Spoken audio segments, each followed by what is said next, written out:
Hello friends, my self Rakesh और मैं आपका अपने यूट्यूब चैनल पाई टू मोल में स्वागत करता हूं। आज के इस वीडियो में हम लोग बोहर साहब के एटॉमिक मॉडल को समझने वाले हैं।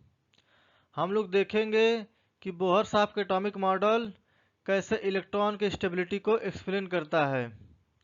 तो चलिए शुरू करते हैं और बोहर साहब के एटॉमिक मॉडल को स्टेप बाय स्टेप समझते हैं।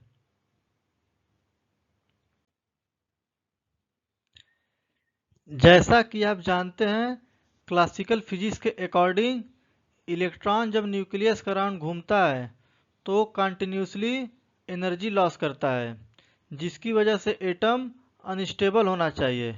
हम लोगों ने रदरफोर्ड एटॉमिक मॉडल में देखा था कि ये अपना न्यूक्लियस है और इसके चारों तरफ इलेक्ट्रॉन सर्कुलर पाथ में घूम रहे हैं, चक्कर लगा रहे हैं। और इलेक्ट्रॉन अपना क्या है, एक चार्ज पार्टिकल है। But according to classical physics, जब कोई चार्ज पार्टिकल एक्सेलरेट करता है या ओसिलेट करता है तो कंटिन्यूसली एनर्जी इमिट करता है। तो ये अपना इलेक्ट्रॉन जब सर्कुलर पाथ में घूमेगा तो कंटिन्यूसली एनर्जी इमिट करेगा, क्योंकि ये एक चार्ज पार्टिकल है। और क्लासिकल फिजिक्स क्या बोलता है कि जब कोई चार्ज पार्टिकल एक्सेलरेट या ओसिलेट करेगा तो एनर्जी इमिट करेगा। तो जब ये इलेक्ट्रॉन इस सर्कुलर पाथ में घूमेगा और तब इसकी एनर्जी रिलीज होगी, इसकी एनर्जी धीरे धीरे कम होगी, तब ये न्यूक्लियस के और पास आता जाएगा। जैसे जैसे कि इसकी एनर्जी कम होगी, जैसे जैसे ये एनर्जी रिलीज करेगा, ये न्यूक्लियस के पास आता जाएगा। तो इसका पाथ सर्कुलर ना होकर क्या होना चाहिए, स्पाइरल।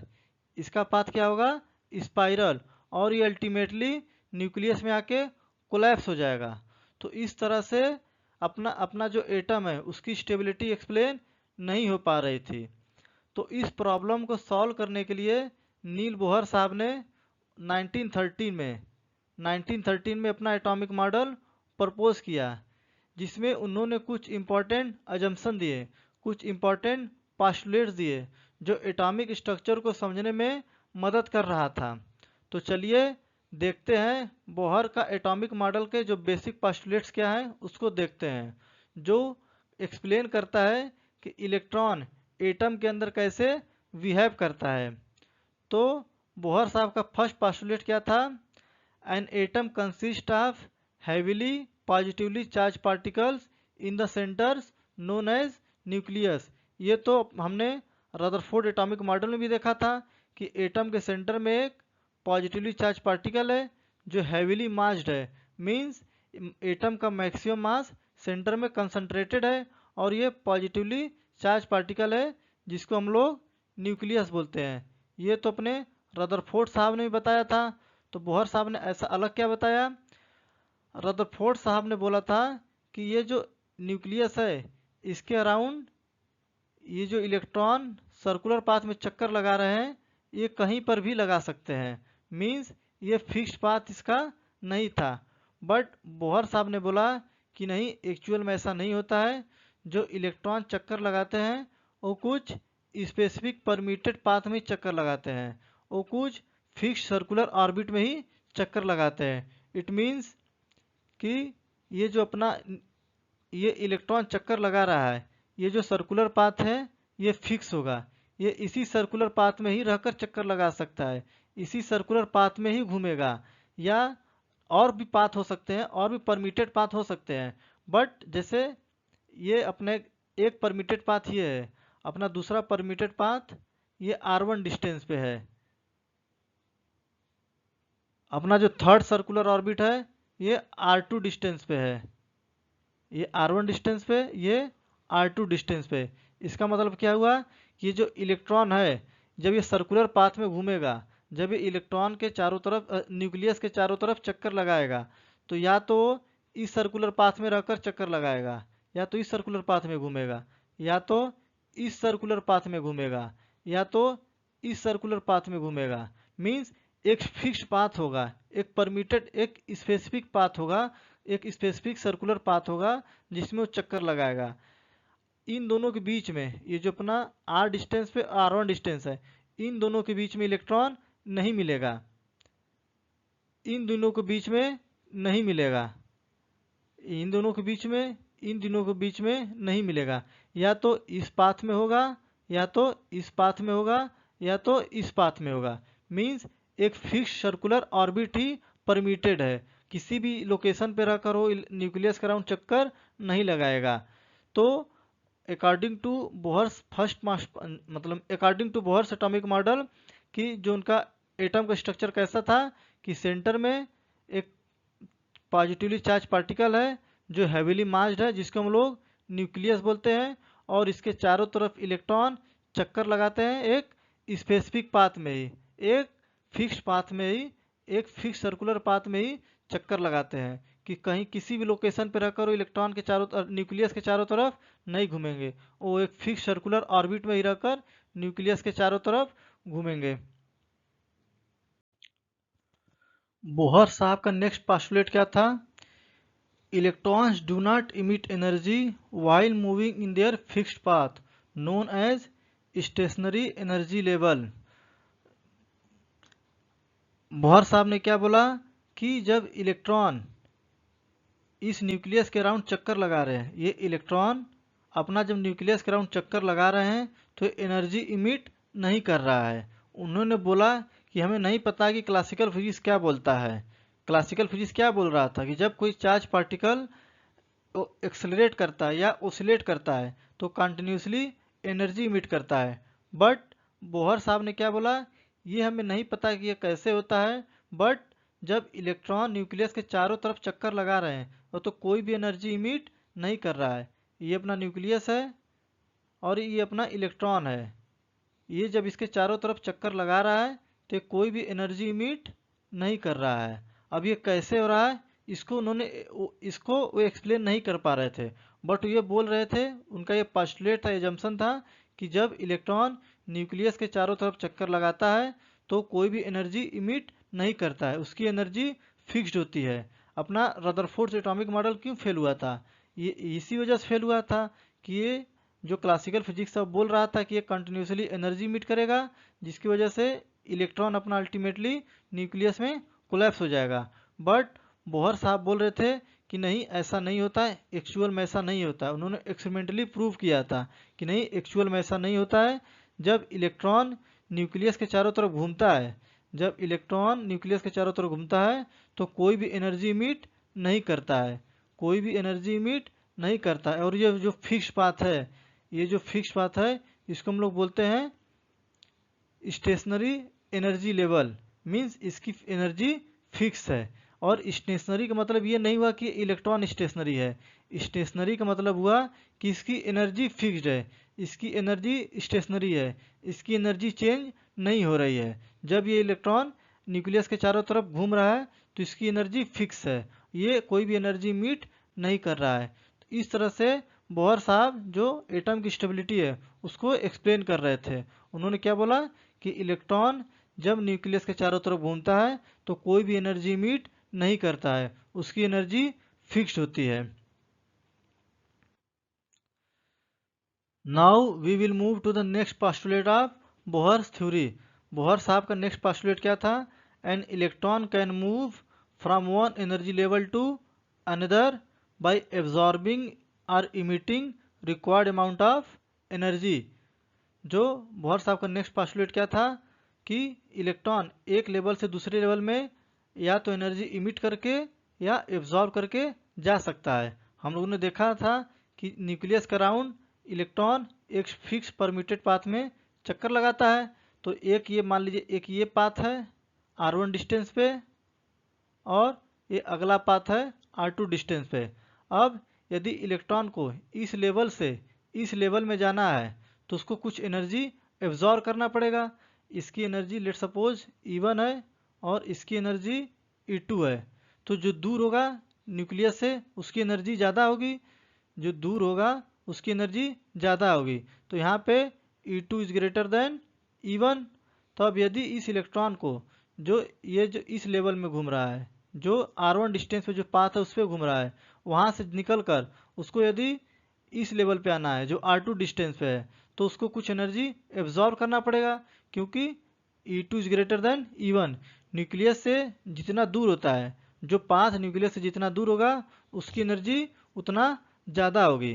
तो यदि इसको R1 डिस्टेंस से R2 डिस्टेंस पे आना है तो कुछ उसको एनर्जी एब्जॉर्ब करना पड़ेगा। क्या करना पड़ेगा? एब्जॉर्ब करना पड़ेगा। और यदि उसको R2 डिस्टेंस से R1 पे जाना है तो उसको कुछ एनर्जी इमिट करना पड़ेगा। क्या करना पड़ेगा? इमिट करना पड़ेगा। तो ये जो इलेक्ट्रॉन है एक लेवल से दूसरे लेवल में जा सकता है बाय एब्जॉर्बिंग और emitting required amount of energy as needed. यदि इसको E1 से E2 में जाना है तो कुछ एनर्जी एब्जॉर्ब करना पड़ेगा, और यदि E2 से E1 में आना है तो कुछ एनर्जी इमिट करना पड़ेगा। जैसा कि आप इस एनिमेशन में देख सकते हैं, अभी ये क्या है? E2 लेवल में घूम रहा है, ये अपना E2 लेवल में घूम रहा है। अब इसको यदि E1 में जाना है तो कुछ एनर्जी अभी यहाँ से रिलीज किया।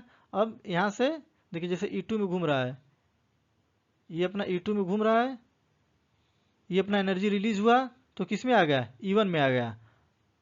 किस में आ गया? E1 में आ गया। अब जब यदि E1 में घूमेगा, अभी E1 में आने दीजिए, जब E1 में घूम रहा है तो कुछ एनर्जी एब्जॉर्ब करेगा। देखिए एनर्जी एब्जॉर्ब किया तो E2 में आ गया।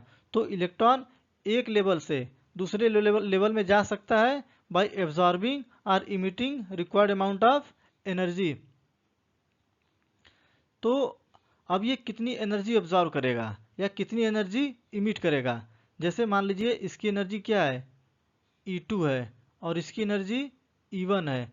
तो ये कितनी एनर्जी, यदि इसको E2 से E1 में जाना होगा तो कितनी एनर्जी रिलीज करेगा? Delta E। और डेल्टा E किसके बराबर होगा? E2 minus E1। और यदि इसको E1 से इस लेवल में जाना है तो उसको कितनी एनर्जी एब्जॉर्ब करना पड़ेगा? Delta E, that is equal to E2 minus E1। और ये जो एनर्जी इमिट करेगा या जो एब्जॉर्ब करेगा ये किस फॉर्म में करेगा? फोटोन। किस फॉर्म में करेगा?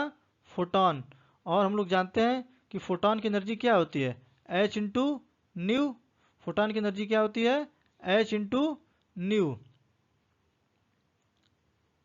तो अगर इसको E2 से E1 में जाना है तो जो अपना एनर्जी रिलीज करेगा वो किस फॉर्म में करेगा? फोटोन के फॉर्म में। और उस फोटोन की एनर्जी क्या होगी?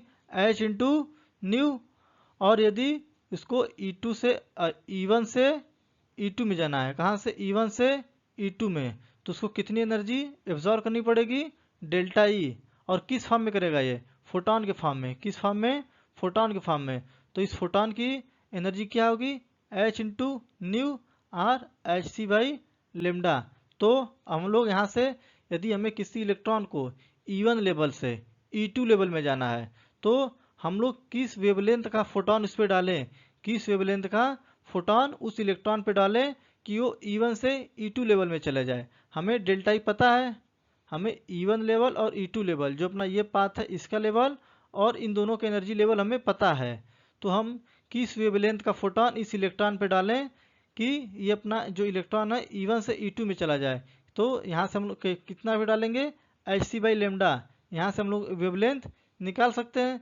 और हम लोग ये भी पता कर सकते हैं कि जब वो E2 से E1 में जा रहा है, मीन्स हायर एनर्जी लेवल से लोअर एनर्जी में जा रहा है, तो जो फोटोन इमिट कर रहा है, जो एनर्जी इमिट हो रही है, उसका वेवलेंथ क्या है हम लोग ये पता कर सकते हैं किस फार्मूला से?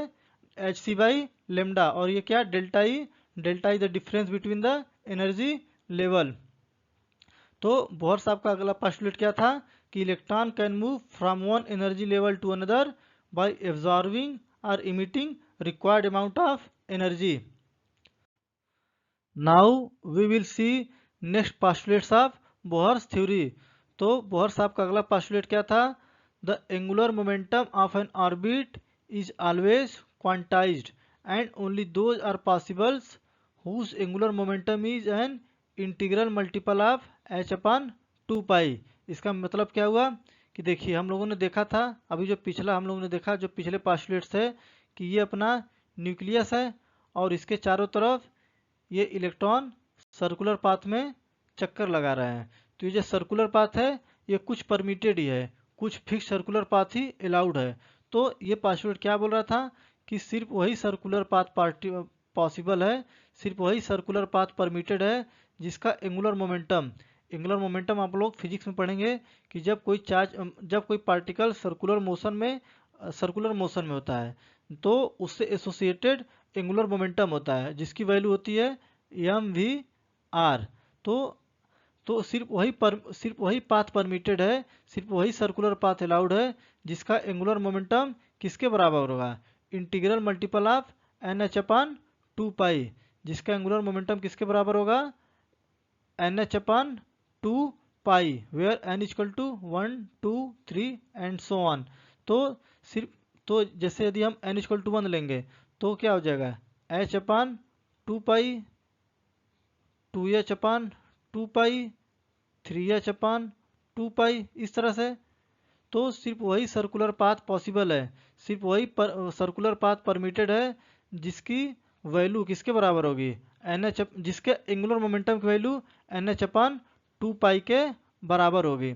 और इस जब हम लोगों ने n इक्वल टू 1 लिया, जब n इक्वल टू 1 तो इसकी सर्कुलर पाथ जो इसका एंगुलर मोमेंटम की वैल्यू क्या हो गई, h/2।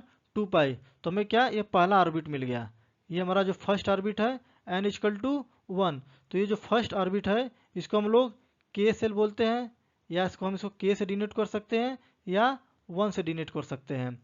अब n इक्वल टू 2 लेंगे तो हमारा जो एंगुलर मोमेंटम की वैल्यू क्या होगी, h/π। तो हमारा ये पाथ पॉसिबल होगा, ये सर्कुलर पाथ अलाउड है। तो ये जो सेकेंड सर्कुलर पाथ है इसको हम लोग क्या बोलते हैं, एल सेल बोलते हैं या 2 बोलते हैं। n इक्वल टू 3 लेंगे तो हमारा तीसरा सर्कुलर पाथ मिलेगा जिसको हम लोग m बोलेंगे या 3 बोलेंगे। और जब n इक्वल टू 4 लेंगे तो हमारा फोर्थ सर्कुलर पाथ जो हमारा परमिटेड पाथ वो मिलेगा जिसकी वैल्यू जिसको हम लोग n से डिनोट करते हैं या 4। तो जो अपना ये सर्कुलर पाथ है इन सब की वैल्यू जो एंगुलर मोमेंटम है वो किसके बराबर है, NH/2। जब n इक्वल टू 1 रखेंगे तो हमारा फर्स्ट पाथ मिलेगा जो फर्स्ट सर्कुलर पाथ है, n इक्वल टू 2 रखेंगे तो हमारा सेकेंड पाथ है वो मिलेगा, n इक्वल टू 3 रखेंगे तो हमारा जो थर्ड पाथ है वो मिलेगा, n इक्वल टू 4 करेंगे तो हमारा जो फोर्थ पाथ है वो मिलेगा, n इक्वल टू 5 करेंगे तो नेक्स्ट पाथ होगा, n इक्वल टू 6 करेंगे तो नेक्स्ट पाथ होगा, n equal to 5, n equal to 6।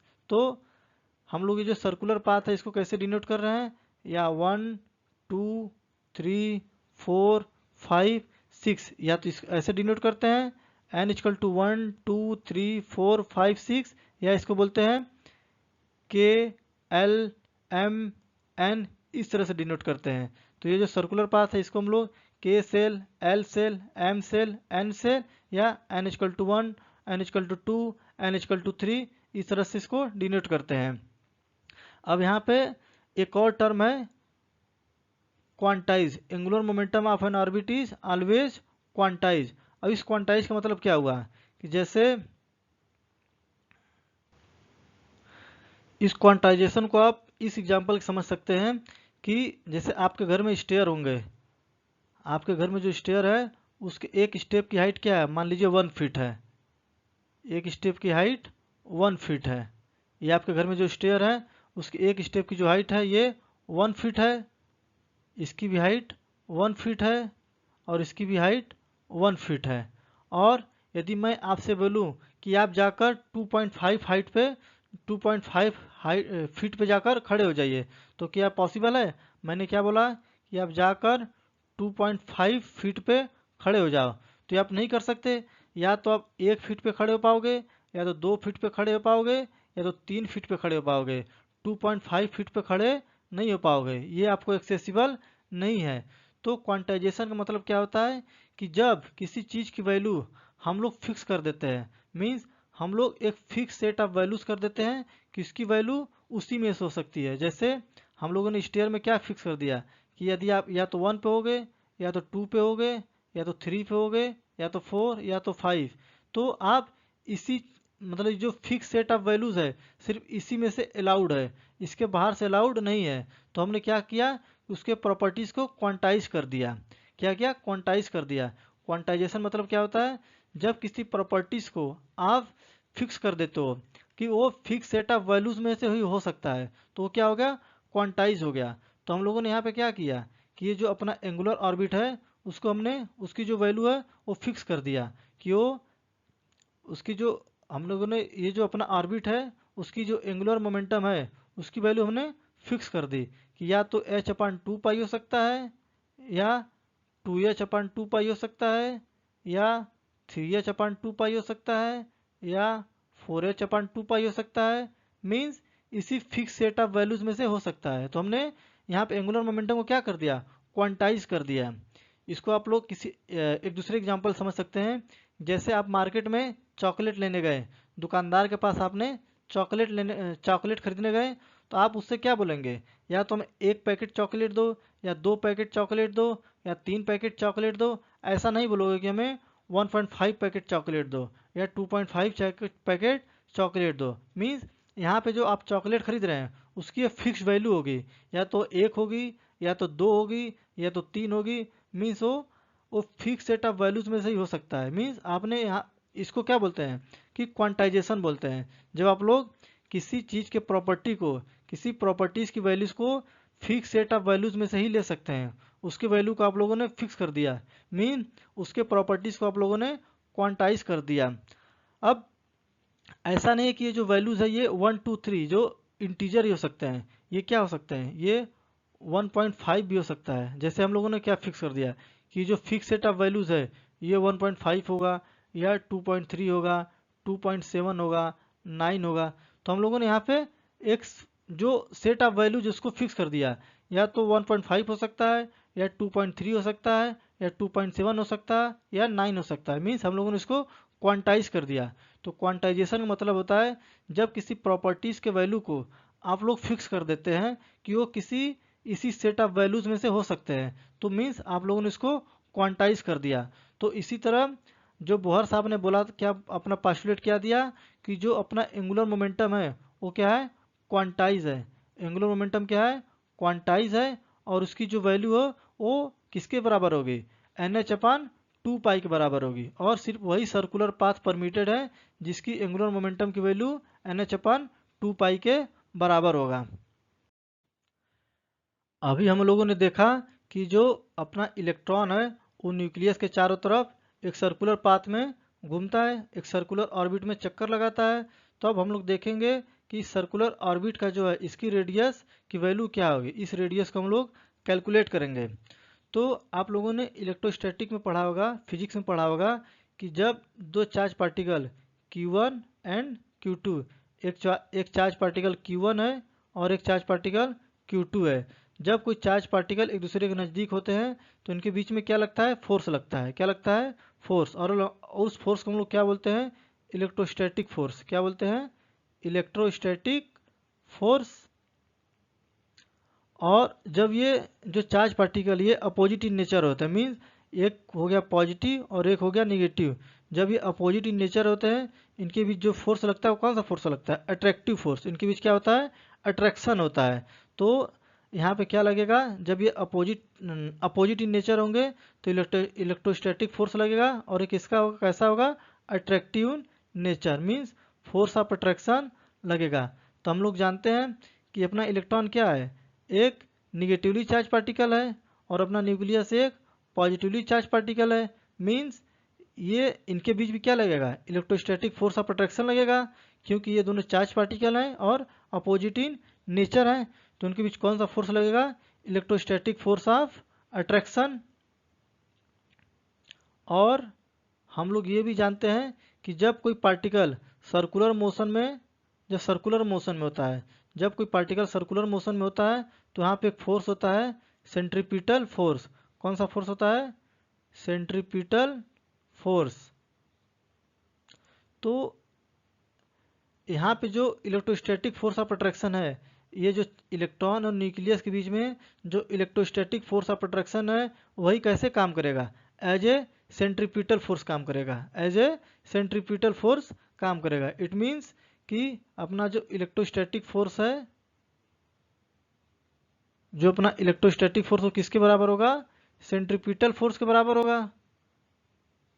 और अपना जो इलेक्ट्रोस्टैटिक फोर्स की वैल्यू होती है वो क्या होती है, के Q1 Q2 अपन R स्क्वायर। यहाँ पे R क्या है, ये जो दोनों चार्ज पार्टिकल है इनके बीच के जो डिस्टेंस होता है दैट इज आर। तो यहाँ पे आर अपना क्या हो जाएगा, रेडियस ऑफ द सर्कल, और अपना जो सेंट्रीपिटल फोर्स होता है उस किसके बराबर होता है, M V square by R. यहाँ पे एम क्या है, ये जो अपना इलेक्ट्रॉन है, जो अपना पार्टिकल सर्कुलर मोशन में है, उसकी मास, उसका जो मास होता है दैट इज एम, एंड वो किस वेलोसिटी के साथ इस सर्कुलर पाथ में घूम रहा है, दैट इज द वेलोसिटी। तो K Q1 Q2 upon R square equal to M B square by R. अब यहाँ पे Q1 की वैल्यू क्या है, Q1 की वैल्यू E, और Q2 की वैल्यू Z इंटू ई, अपना जो न्यूक्लियस पे चार्ज है Z इंटू ई। तो अपना क्या हो जाएगा, के Q1 की वैल्यू E और Q2 की value Z into E divide by R square equal to किसके बराबर हो जाएगा, M B square by R. तो ये अपना क्या होगा, इक्वेशन फर्स्ट, अपना ये इक्वेशन फर्स्ट हो गया। अब हम लोगों ने जब भी पिछला जो पास्टुलेट था बोहर साहब का, उस पास्टुलेट में क्या देखा था कि एम वी आर जो अपना एंगुलर मोमेंटम होता है वो किसके बराबर होता है, angular momentum equal to M V R equal to N H upon 2 pi. और ये हमारा क्या हो गया, सेकेंड इक्वेशन हो गया। तो using first equation and second equation, जब आप आर की वैल्यू कैलकुलेट करोगे, तो यदि आप इसमें जब आप आर की वैल्यू कैलकुलेट करोगे, यहाँ से वी की वैल्यू निकाल कर वी इक्वल टू क्या हो जाएगा, एन एच अपान एम आर। इस वी की वैल्यू को जो फर्स्ट इक्वेशन है उसमें पुट कर देंगे, तो हमारा जो फाइनल आर की वैल्यू आएगी that R is equal to N square H square divide by 4 pi square M K Z into E square. जब आप यहाँ से जो अपना इक्वेशन सेकेंड है, यहाँ से v की वैल्यू v इक्वल टू क्या हो जाएगा, N H upon 2 pi into M into are.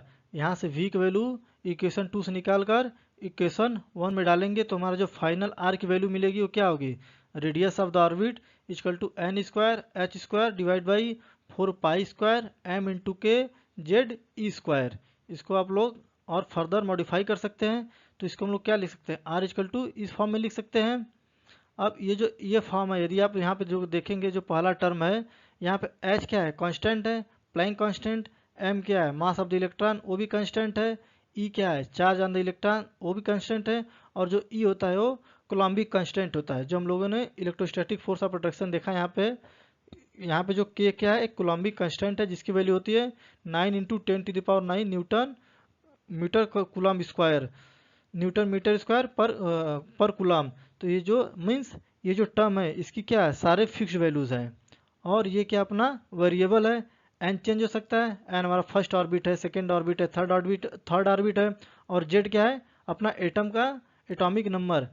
तो यहाँ पे जब सबकी वैल्यू आप लोग फिक्स करेंगे, सबकी वैल्यू पुट करेंगे, तो हमारा जो फाइनल आर की वैल्यू आएगी that is equal to 0.529 N square by Z. ये हमारा फाइनल आर की वैल्यू आ गई। और इसकी यूनिट आप लोग ध्यान रखना, that is in angstrom, that is in angstrom. तो R equal to 0.529 N square by Z angstrom. आप लोग इसके डेरिवेशन को भी आप लोग दिमाग में रखिएगा, क्योंकि कभी कभी क्वेश्चन में क्या दे देता है कि मान लीजिए एटम का जो चार्ज पार्टिकल है उसकी वैल्यू 2e है, या मास 4 टाइम्स हो गया, तो उसकी वेलोसिटी, उसका रेडियस क्या होगा। तो आप लोग यहाँ पे जो अपना डेरिवेशन है उसको भी आप लोग दिमाग में रखिएगा, और जो फाइनल रिजल्ट है उसको भी याद करना। Radius of the orbit equal to 0.529 N square by Z angstrom. Unit ध्यान रखना, एंगस्ट्रॉम।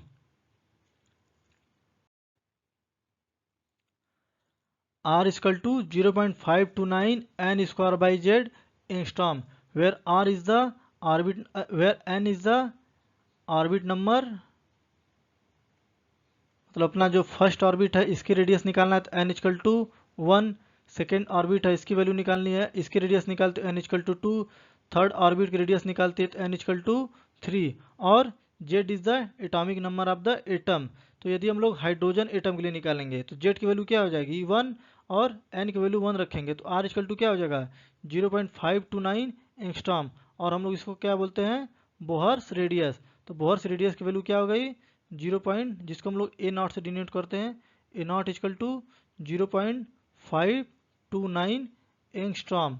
तो हम लोग फाइनल आर की वैल्यू क्या लिख सकते हैं, रेडियस की वैल्यू हम लोग क्या कर सकते हैं, R radius of the orbit equal to A not an square by Z angstrom, और ए नॉट की वैल्यू 0.529 एंगस्ट्रॉम। तो हमें कैलकुलेट करना है हीलियम प्लस आयन के लिए। यहाँ मैंने क्या लिखा, हीलियम प्लस। हीलियम प्लस क्यों लिखा, सिर्फ हीलियम क्यों नहीं लिखा, क्योंकि जो बोहर साहब का एटॉमिक मॉडल है वो सिर्फ किसके लिए मीन्स किसके लिए वैलिड है, सिंगल इलेक्ट्रॉन स्पीसीज के लिए। किसके लिए, सिंगल इलेक्ट्रॉन सिस्टम के लिए। मीन्स जिस सिस्टम में सिर्फ एक इलेक्ट्रॉन होंगे, जैसे हाइड्रोजन एटम, यहाँ पे कितने इलेक्ट्रॉन है, एक इलेक्ट्रॉन है।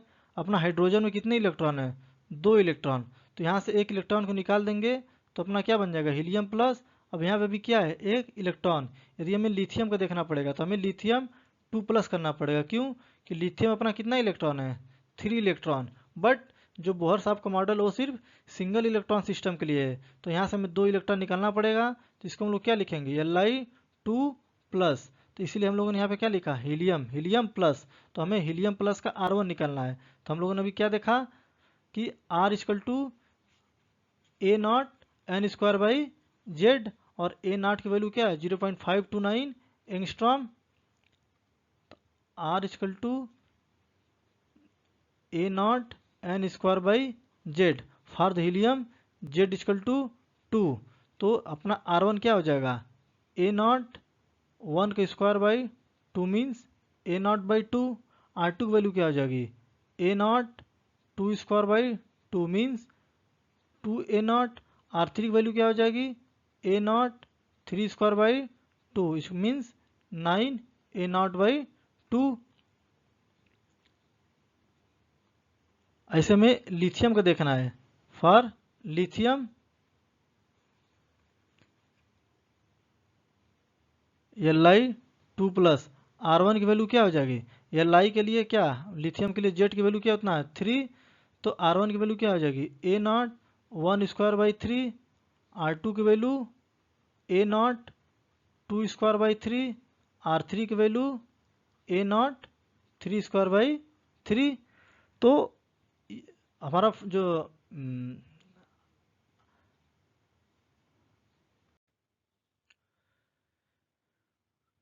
क्वेश्चन क्या है, if the radius of third orbit of Li2+ is y, then find radius of first orbit of helium plus in terms of y। यहाँ पे क्या दिया है, R3 की वैल्यू किसकी दी है, हीलियम प्लस की, हीलियम 2+ की, that is equal to y। और ये किसके बराबर होगा, A not an square by Z. एन की वैल्यू क्या है 3, थर्ड ऑर्बिट की बात कर रहा है, एन स्क्वायर बाई जेड। और जेड की वैल्यू क्या है हीलियम के लिए 3। तो यहाँ से हम लोग क्या निकाल सकते हैं, A naught equal to Y by 3। यहाँ से अपना क्या आ जाएगा, ए naught equal to Y by 3। हमें किसका निकालना है, हीलियम प्लस आयन का फर्स्ट ऑर्बिट का। तो आर इक्वल टू क्या हो जाएगा, ए नॉट एन की वैल्यू 1, और हीलियम प्लस के लिए जेड की वैल्यू कितना होता है 2। तो यहाँ से आर इक्वल टू क्या हो जाएगा, ए नॉट की value y by 3 into 1/2 means R equal to Y by 6। In terms of the y, helium plus की वैल्यू क्या हो जाएगी, R equal to Y by 6।